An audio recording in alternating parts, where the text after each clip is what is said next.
IT job కోసం try చేస్తున్నారా? Coding tutor లో ట్రైనింగ్ తో పాటు స్టైఫండ్ అండ్ 100% జాబ్ గ్యారంటీ.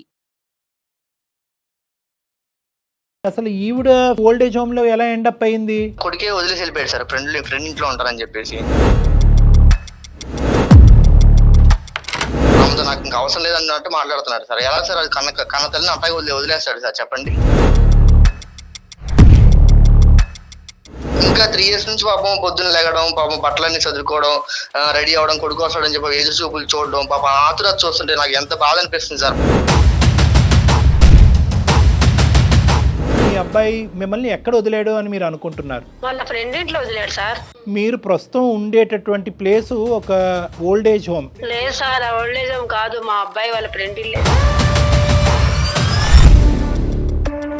ఎందుకనమ్మా మరి మీరు ఫోన్ ఎందుకు చెయ్యట్లేదు, లేదా అతను ఎందుకు చెయ్యట్లా మీకు? నేను ఫోన్ చేస్తున్నా కానీ పాపము ఏ పరిస్థితులలో ఉన్నాడో లే వాడు కూడా.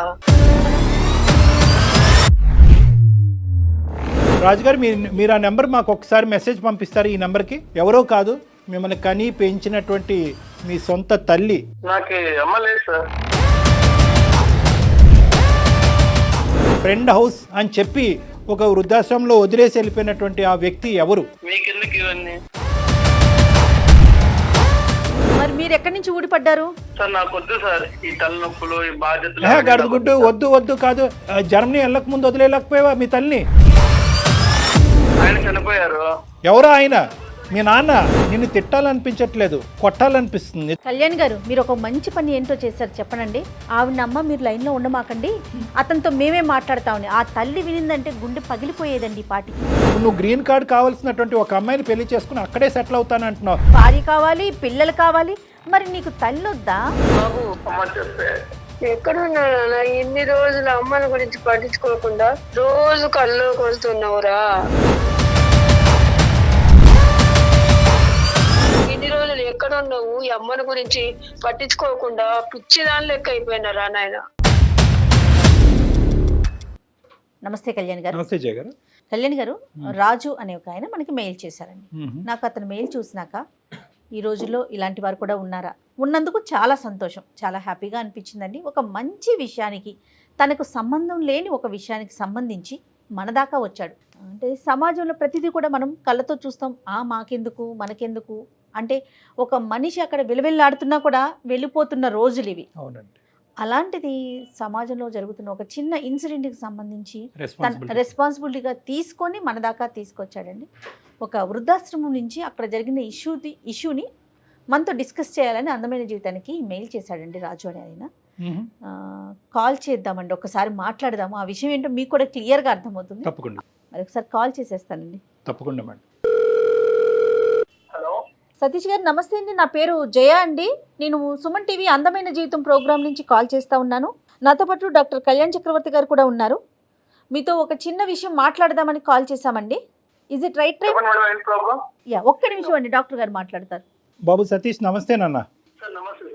రెండు దేశాల మధ్యన యుద్ధం ఎలా అయితే జరుగుతుందో ఆ యుద్ధానికంటే పెద్ద ప్రాబ్లం ఇది. కాసేపు ఓపిక్గా మీరు వినాలి అని మేము ఆశపడుతున్నాము, కోరుకుంటున్నాము. తొందరపడి ఫోన్ కట్ చేయకండి, ఎందుకంటే ఇది ఇంటర్నేషనల్ కాల్. మేము చాలా పెద్ద రెస్పాన్సిబిలిటీ తీసుకుని మీకు చేయటం జరుగుతుంది. మీరు కట్ చేస్తే కనుక, మళ్ళీ మీరు అందుబాటులో రాకపోతే కనుక ఇక్కడ ఒక ప్రాణానికి చాలా భయంకరమైనటువంటి అన్యాయం చేసినటువంటి వాళ్ళు మనం అవుతాం అనేది నా అభిప్రాయం. కాబట్టి దయచేసి ఓపిక్గా వినండి, ఆలోచించండి, అడిగే ప్రశ్నలకు కొన్ని సమాధానాలు చెప్పండి. మానవతా దృక్పథంతో ఒక ఆలోచన శైలిని మలుపు తిప్పుకోవాలనుకుంటే మార్చుకునేటటువంటి ప్రయత్నం కూడా చేయండి. మేము మాట్లాడబోయేటటువంటి వ్యక్తి ఎవరో కాదు, మిమ్మల్ని కని పెంచినటువంటి మీ సొంత తల్లి గౌరీ గారి గురించి. నాకు అమ్మ లేదు సార్. అమ్మ లేదా మీకు? లేదు సార్. మరి గౌరీ గారు ఎవరు? మరి మీరు ఎక్కడి నుంచి ఊడిపడ్డారు? కాదు కదా, అసలు గౌరీ గారు ఎవరండి? గౌరీ అమ్మ లేదు అనే దానికి మీరు ఒక సమాధానం చెప్తే మేము ఒక ప్రశ్న అడుగుతాం. కాబట్టి ప్రశ్న సమాధానం ఈ యాంగిల్ నుంచి మనం వెళ్దాం, తప్పులేదు. మీకు అమ్మ లేకపోతే కనుక అది ఒక అంశం. కానీ గౌరీ గారు ఎవరు? మేము ఇప్పుడు వరకు మాట్లాడినటువంటి గౌరీ గారు ఫ్రెండ్ హౌస్ అని చెప్పి ఒక వృద్ధాశ్రమంలో వదిలేసి వెళ్ళిపోయినటువంటి ఆ వ్యక్తి ఎవరు? అసలు మీరు ఎవరు సార్? అసలు మీకెందుకు ఇవన్నీ? నాకు అవన్నీ వద్దనుకొని నా బతుకు నేను బతుకుదామని నేను ఇలా బయటకు వచ్చేసాను సార్. నేను ఇప్పుడు చాలా సంతోషంగా ఉన్నాను. ఏమండి నేను ఎవరు అని అడిగారు కాబట్టి నేను చెప్తున్నాను. నేను ఒక మనిషిని, ఓకే, మానవత్వం ఉండేటటువంటి ఇద్దరు మనుషులు ఇక్కడ అందమైనటువంటి జీవితంలో ఒక కార్యక్రమాల్లో కూర్చుని మానవత్వాన్ని కాపాడేటటువంటి ప్రయత్నంలో ఒక నలుగురికి సహాయపడాలనేటటువంటి ఉద్దేశంతో, ఇంకా మానవత్వాన్ని చంపేయకుండా దాన్ని నరికి పోగులు పెట్టకుండా కాపాడేటటువంటి ప్రయత్నం చేసేటటువంటి ఒక ఆలోచన శైలితో ప్రయత్నం చేసుకుంటూ ముందుకు వస్తున్నాయి ఇద్దరు మనుషులు మేము. మీరు మనిషి అయితే కనుక, మళ్ళీ చెప్తున్నాను, మీరు మనిషి అయితే కనుక ఒక్క 2 నిమిషాలు కూల్గా కూర్చుని మేము అడిగేటటువంటి 2-3 మాటలకి సమాధానం చెప్పండి చాలు. గౌరీ గారు ఎవరు? మీరు ఎవరైనా వాట్ ఎవర్, అదంతా నేను నా సంతోషం కోసం, నా బతుకు కోసం ఓల్డేజ్ హోమ్ లో చేయడం జరిగింది.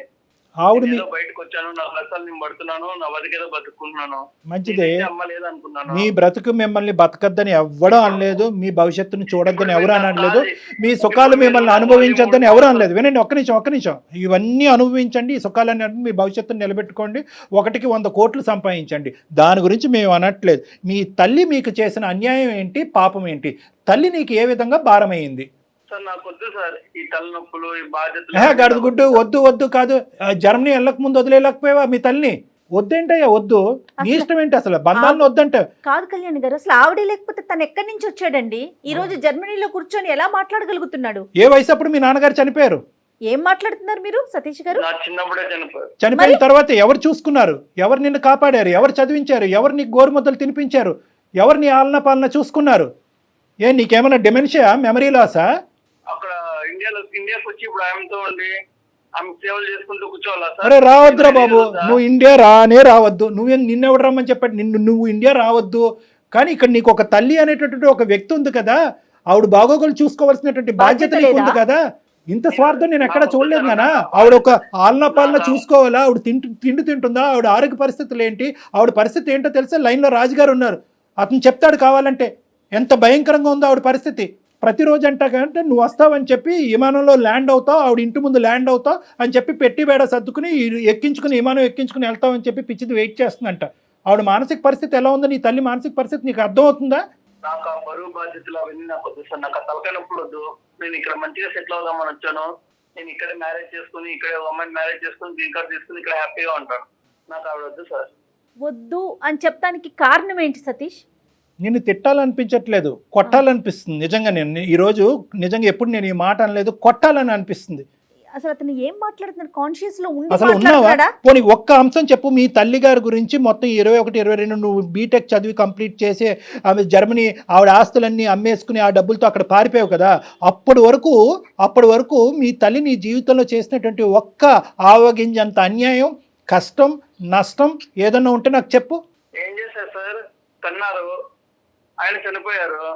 ఎవరు ఆయన? మీ నాన్న? ఆయన అంటే ఆయన ఏంటయ్యా? ఏం మాట్లాడుతున్నావు నువ్వు? చనిపోయారు. అయితే వెళ్ళిపోయారు. ఆ తర్వాత మీ అమ్మ వెళ్ళి ఇంకో 2 పెళ్లిళ్ళు చేసుకుందా? ఆమె ఏమి వదిలేయలేదు కదా నిన్ను. నా జీవితం గురించి నేనే ఆలోచించుకొని ఆ ఉన్న డబ్బులతో, ఆ ఉన్న ఆస్తితో నేను చదువుకొని వీడేదో సంపాదించినట్టు మాట్లాడుతున్నాడు. అలా కాదయ్యా, మీ అమ్మ పడినటువంటి కష్టం ద్వారా వచ్చినటువంటి పైసాతో నువ్వు చదువుకున్నావు కదా.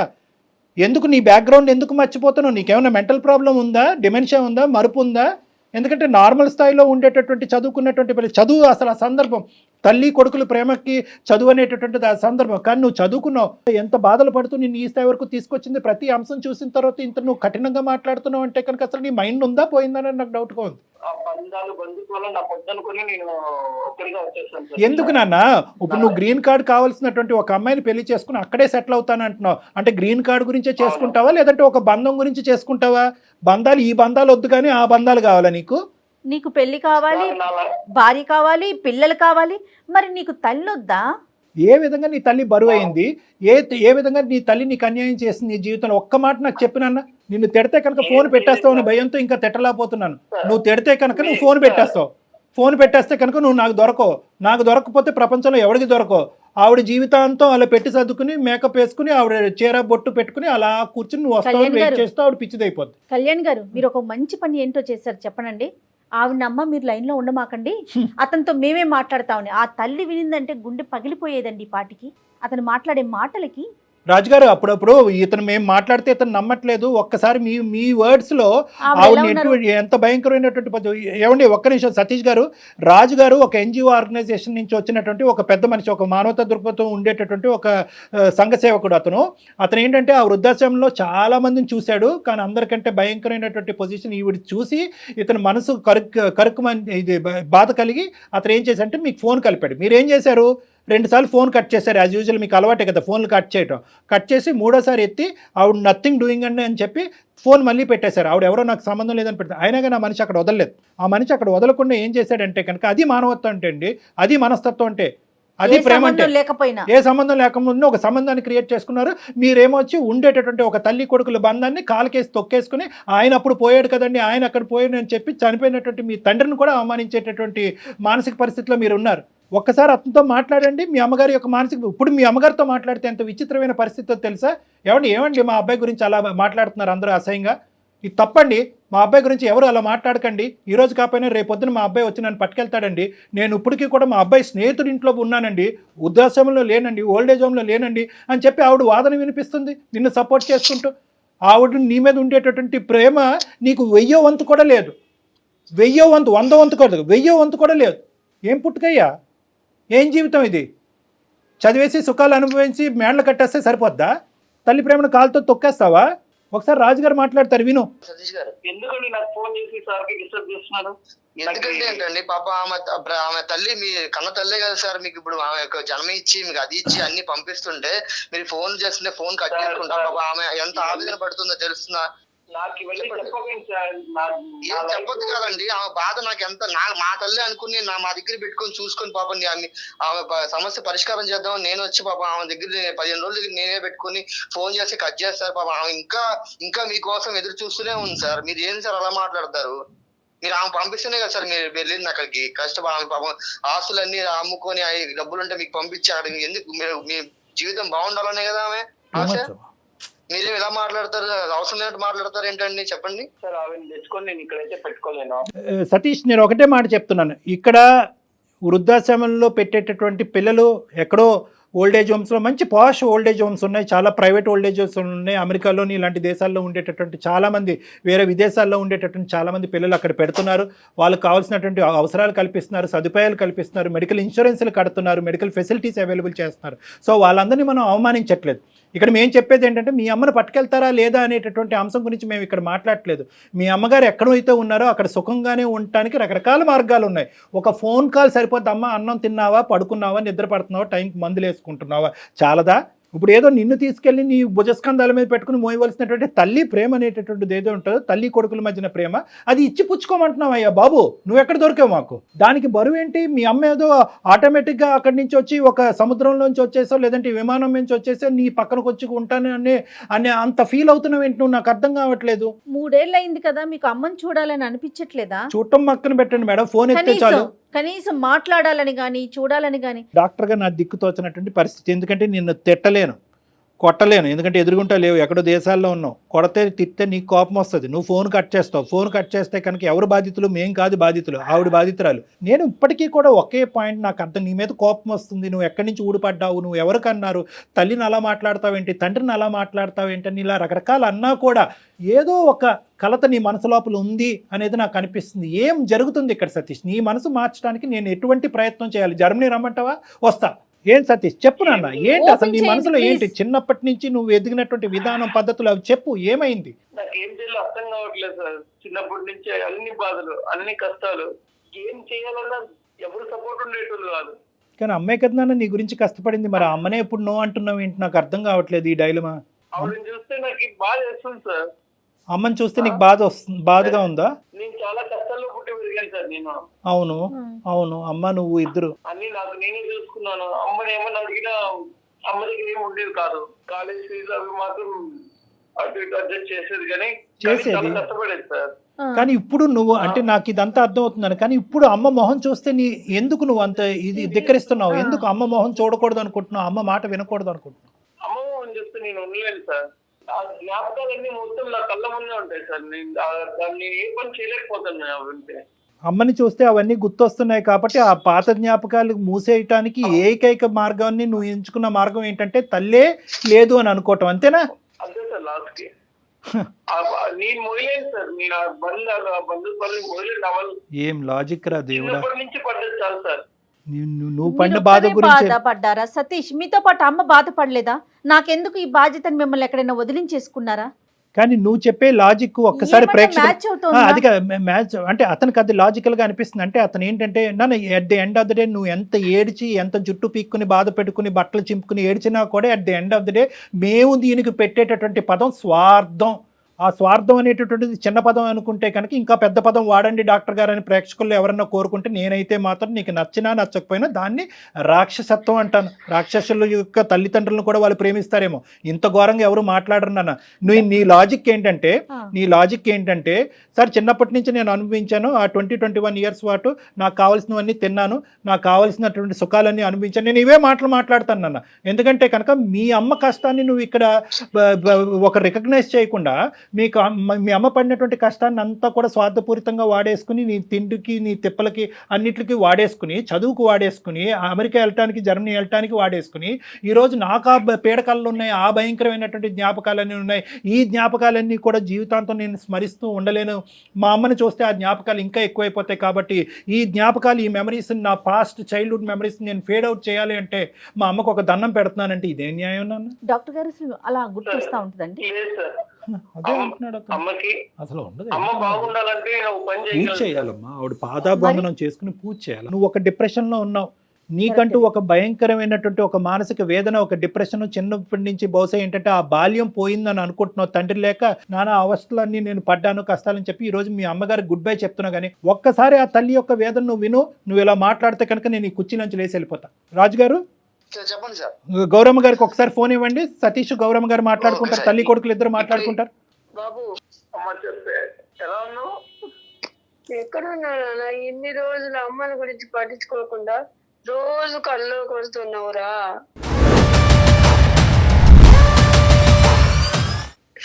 ఇలా వదిలేసి వెళ్ళిపోయావు.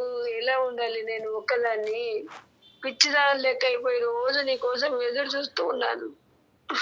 ఇలా ఈ రోజు వస్తావు 3 ఏళ్ళు అయినాయి అని చెప్తున్నారు. రోజు నీ కోసం ఈ బస్సు ఈ కారు అన్ని చూసి ఎప్పుడు ఫోన్ చేసినా ఫోన్ మాట్లాడవురా. ఎందుకు ఎక్కడ పోయినావు? ఇన్ని రోజులు ఎక్కడ ఉన్నావు? ఈ అమ్మని గురించి పట్టించుకోకుండా పిచ్చిదాని లెక్క అయిపోయినారా నాయన. నన్ను క్షమించమ్మా, నా జీవితం కోసం నేనే స్వార్థంగా ఆలోచించుకుని తప్పని చూసానమ్మా. నిజంగానే వదిలేనమ్మా. నేను చూడకుండా నేను ఉండలేను నాన్న, నన్ను తీసుకెళ్ళు.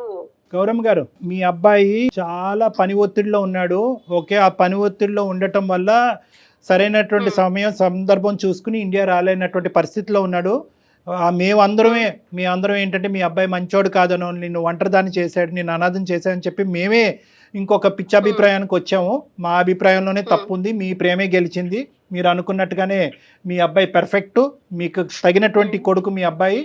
అయితే ఆ అబ్బాయి తొందరలోనే ఇండియా వస్తాడు, మిమ్మల్ని తీసుకుని జర్మనీ వెళ్తాడమ్మా. ఓకేనమ్మా? ఓకే. మీరు ఒక్క 2 నిమిషాలు మీరు పక్కకు తప్పుకుని ఒకసారి మన రాజుగారికి ఫోన్ ఇవ్వండి అమ్మా. హలో రాజుగారు, చెప్పండి సార్. ఇప్పుడు మనం మాట్లాడుకునేది మళ్ళీ ఆవిడకి వినిపించకూడదు, ఎందుకంటే ఇది ఓన్లీ ఏంటంటే మన నలుగురు మధ్యనే ఉండాలి ఈ అంశం. ఎందుకంటే ఈ అబ్బాయి ఆలోచన శైలిలో ఇటువంటి యాంగిల్ ఉన్నది అనేది కల్లో కూడా తల్లి వరకు తెలియకూడదు. ఓకేనా? ఓకే. ఎందుకంటే కనుక ఇప్పటికీ కూడా ఆవిడ ఆ భ్రమలో ఉంది అంటే కనుక అదే భ్రమలో ఉండేవండి. ఎందుకంటే ఒక 100 మంది వచ్చి అమ్మ నీ కొడుకు వెళ్ళిపోయాడమ్మా, నిన్ను అనాథం చేశాడమ్మా, ఎప్పటికీ తిరిగి రాడన్నా కూడా ఆవిడ నా కొడుకు ఖచ్చితంగా తిరిగి వస్తాడు, మీరందరే పొరపాటు పడుతున్నారు అనేటటువంటి ఆ తల్లి స్థాయి ప్రేమని మనం ఎప్పటికీ కూడా ఆవిడ జీవిత కాలంలో ఎప్పటికీ కూడా మనం అది డైల్యూట్ చేయకూడదు. సో సతీష్, మీకు నేను కౌన్సిలింగ్ చేసి మీకు ఒక కనువిప్పు కలిగించి ఒక అవగాహన కలిగించేటటువంటి ప్రయత్నం చేసాం. అందులో మేము సక్సెస్ఫుల్ అయ్యామని మేము అనుకుంటున్నాం. కాబట్టి ఇంకొక మినిట్ కూడా నువ్వు అక్కడ ఉండకుండా నువ్వు ఇమీడియట్గా టికెట్ బుక్ చేసుకుని నువ్వు ఇండియా వచ్చి అవకాశం ఉంటే కనుక వీసాకి అప్లై చేసి ఇమీడియట్గా మీ అమ్మగారిని ఆ వృద్ధాశ్రమం నుంచి మీ జర్మనీ ఎక్కడికో తీసుకుని వెళ్ళండి. ఆల్ ద బెస్ట్ నాన్న. చాలా సంతోషం అండి. రాజుగారు, చెప్పండి సార్. మీకు శతకోటి వందనాలు. మామూలుగా కాదండి, శతకోటి వందనాలు. మీలాంటి వాళ్ళు ఇంకా ఈ ప్రపంచంలో ఆవిర్భవించాలి, ఇంకా పుట్టుకు రావాలి, మీలాంటి మనసులు ఇంకా ఉండాలి అనేటటువంటి మంచి ఉద్దేశంతో నేను సెలవు తీసుకుంటున్నాను. Thank you.